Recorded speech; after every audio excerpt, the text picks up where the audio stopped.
Bella la notizia della Corte Costituzionale che autorizza il Veneto a partecipare al dibattito all'interno della Corte Costituzionale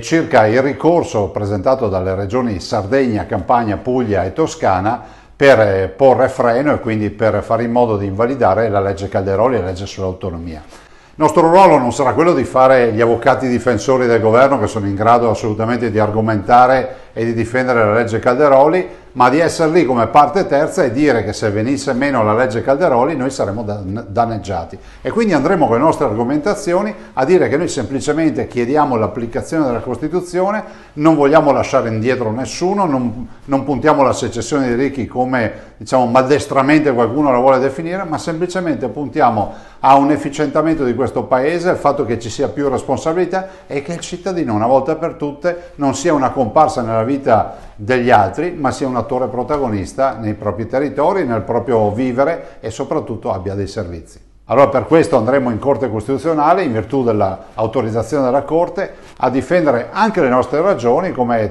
parte terza che comunque se non avesse la legge Calderoli non potrebbe in questa fase applicare ovviamente la richiesta di autonomia. Buongiorno, sono Roberto Pincerato, presidente di IODA, il tuo consulente assicurativo. Siamo presenti in Mirano, Chioggia, Orbassano, Torino. Visita il nostro sito www.iodabroker.it.